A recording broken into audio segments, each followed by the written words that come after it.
The bombing of Gaza entered its 12th day, but for a brief period, Israel granted a lull. Gazans use a so-called humanitarian corridor to fetch water and shop.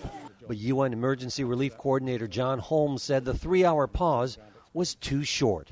This is potentially a positive step, but because we didn't have enough warning and because there was a lack of clarity about what this was going to mean, it meant it was very hard for us to make significant use of it, certainly today. Around 80 trucks carrying aid supplies entered Gaza during that period, but aid officials say the situation is worsening. Half of the people lack access to water and most lack power. Delivering aid supplies is a huge challenge because of the lack of security. Even the UN school many Gazans used as a haven proved unsafe. Israeli shelling killed more than 40 people at the school on Tuesday.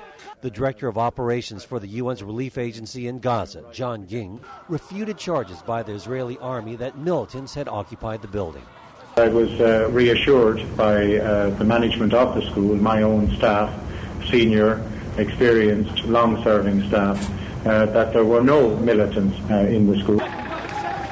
Medical workers said at least 12 more Palestinians were killed on Wednesday, raising the Palestinian death toll to 650.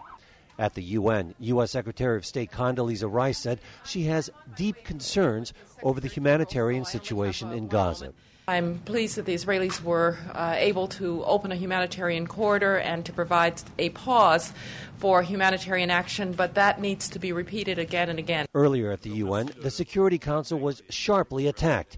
Pakistani ambassador to the UN, Farooq Amil. Yet the Council has once again failed to act. To be true, it has not been allowed to act. It has failed to recognize the international condemnation of the situation in Gaza. Back in Gaza, people asked why the ceasefire wasn't 24 hours long.